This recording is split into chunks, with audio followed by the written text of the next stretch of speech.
So Grant and I pastor the Nashville Vineyard, and when we first started, we would laugh about the fact that we would look around and it felt like a fraternity. There were mostly 20-something-year-old males. Our church, of course, has changed over the years, but we still have a huge draw on younger people in their 20s. When they come and they want to volunteer their time and their gifts and their talents to be on the worship team, we have arms, wide open. Come on, everybody gets to play. But I've noticed what we usually end up having to work on the very first time is integrity, and how when you say yes, let your yes be yes and your no be no. Commitment is really huge when it comes to be on a worship team. A lot of people are in this together. That's what it is. It's a team. We all work together, and when you say yes, I will be there for you to show up when you say you're going to show up. That is probably the biggest gift you can give to a worship team. That's the biggest gift you can give to your church, is to be dependable. There are mistakes that happen, and there are things in life that come up where you can't follow through with your commitment. But the importance of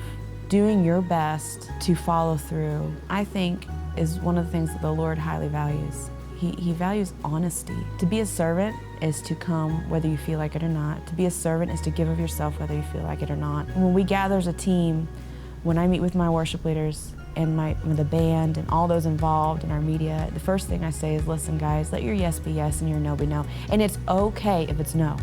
It is okay if you can't. We're not here to make you do anything. It's supposed to be a place of joy. But for it to be a joyful place for everybody on your team is to be a good teammate, which means it starts with the heart, it starts with integrity, it starts with being a servant, and it's starting with letting your yes be yes and your no be no.